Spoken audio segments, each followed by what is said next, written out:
हाय दोस्तों, आप सभी को हमारे YouTube channel DC study point में बहुत बहुत स्वागत है।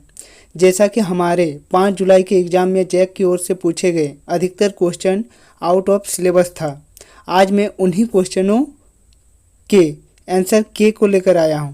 तो देर न करके उन सभी क्वेश्चनों को एक एक करके हल करने का प्रयास करते हैं। इन सभी प्रश्नों के हल को देखकर आप सभी अपने साइंस के नंबर का अनुमान लगा सकते हैं। तो चलिए दोस्तों, एक एक करके सभी प्रश्नों के आंसर को देखते हैं। आज का हमारा पहला क्वेश्चन, हमारे साइंस में पहला क्वेश्चन पूछा गया था सल्फ्यूरिक अम्ल का रासायनिक सूत्र लिखें। तो इस सवाल का सही जवाब होगा H2SO4 सल्फ्यूरिक अम्ल का रासायनिक सूत्र है। हमारा दूसरा क्वेश्चन था पटाखों में किस धातु का उपयोग किया जाता है। तो इस सवाल का सही जवाब होगा पटाखों में मैग्नीशियम धातु का उपयोग किया जाता है। आज का हमारा अगला क्वेश्चन, बल का SI मात्रक क्या होता है। तो इस सवाल का सही जवाब होगा बल का SI मात्रक न्यूटन होता है। प्रथम पूर्ण संश्लेषित रेशा का नाम लिखें। तो इस सवाल का सही जवाब होगा प्रथम पूर्ण संश्लेषित रेशा रेयॉन है। आज का हमारा अगला क्वेश्चन, सौर मंडल का सबसे बड़ा ग्रह कौन सा है। तो इस सवाल का सही जवाब होगा सौर मंडल का सबसे बड़ा ग्रह बृहस्पति ग्रह है। आज का हमारा अगला क्वेश्चन, LPG का पूर्ण रूप क्या होता है। तो इस सवाल का सही जवाब होगा LPG का पूर्ण रूप लिक्विफाइड पेट्रोलियम गैस होती है। आज का हमारा अगला क्वेश्चन, ज्वाला में कितने क्षेत्र होते हैं। तो इस सवाल का सही जवाब होगा ज्वाला में 3 क्षेत्र होती हैं। आज का हमारा अगला क्वेश्चन, किण्वन की खोज किसने की। तो इस सवाल का सही जवाब होगा किण्वन की खोज लुई पास्चर ने 1857 ईस्वी में की थी। आज का हमारा अगला क्वेश्चन, इंसुलिन की कमी से कौन सा रोग होता है। तो इस सवाल का सही जवाब होगा इंसुलिन की कमी से मधुमेह रोग होती है।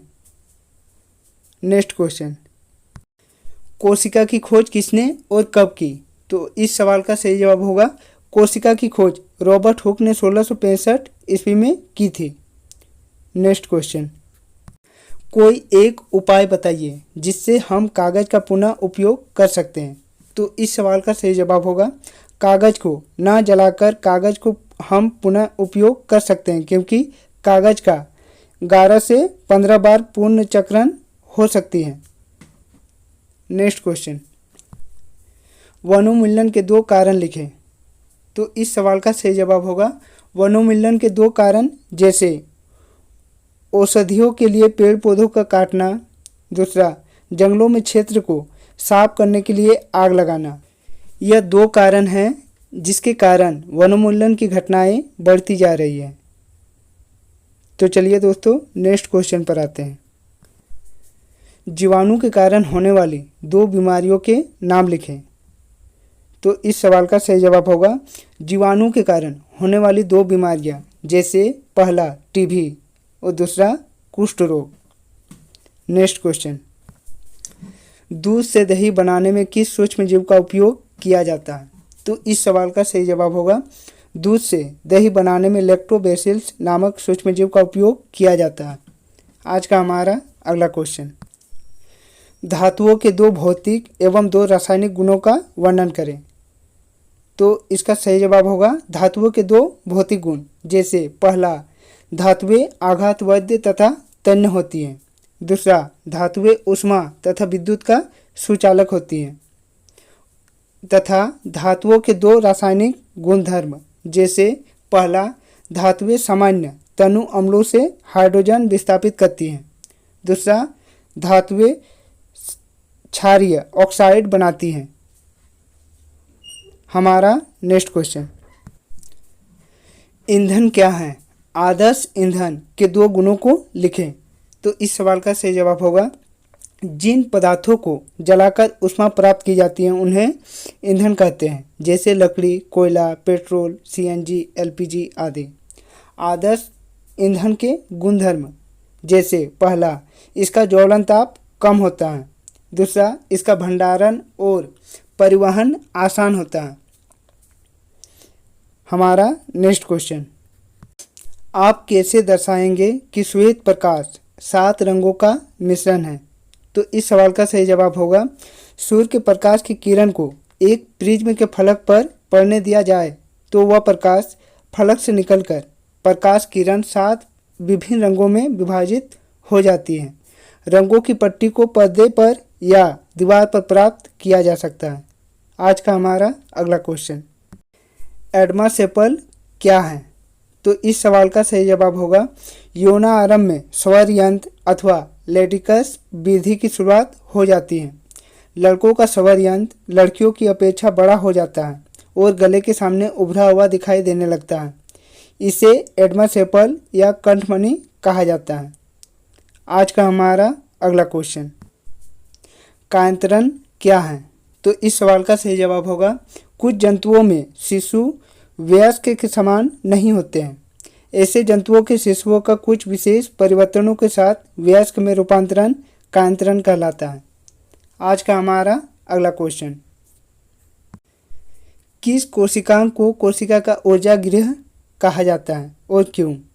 तो इस सवाल का सही जवाब होगा माइटोकॉन्ड्रिया को कोशिका का ऊर्जा गृह कहा जाता है क्योंकि माइटोकॉन्ड्रिया में एंजाइम होते हैं जो भोजन पदार्थों का ऑक्सीकरण करके ऊर्जा का निर्माण करती हैं जो एटीपी के रूप में एकत्रित होती है। आज का हमारा अगला क्वेश्चन, एचआईवी का पूरा रूप क्या है? एचआईवी से होने वाले रोग का नाम लिखें।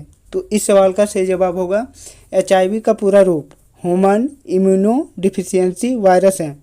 एड्स रोग एचआईवी से फैलती हैं। आज का हमारा अगला क्वेश्चन, वैश्विक उष्णता क्या है? वैश्विक उष्णता के लिए कौन सी गैस जिम्मेवार है?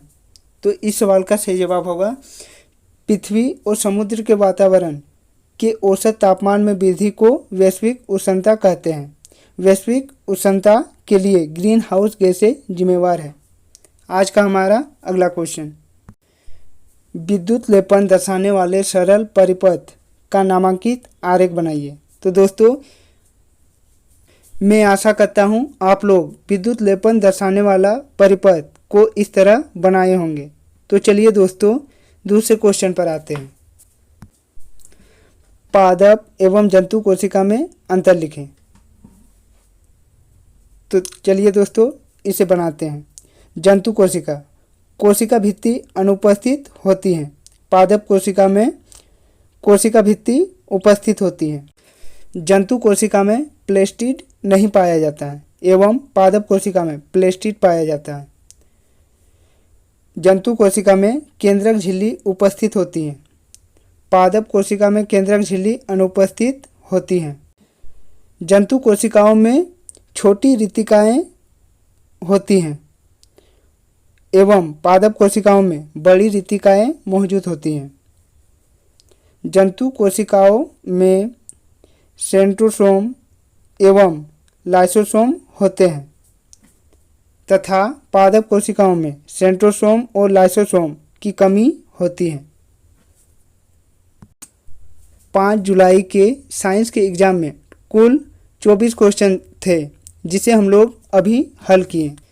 यदि आप लोगों को आज का हमारा यह वीडियो अच्छा लगा हो तो इस वीडियो को लाइक कर दे, कमेंट कर ले और हाँ सब्सक्राइब करना ना भूलें। तो चलिए दोस्तों और एक नई वीडियो के साथ फिर मिलते हैं, तब तक के लिए बाय।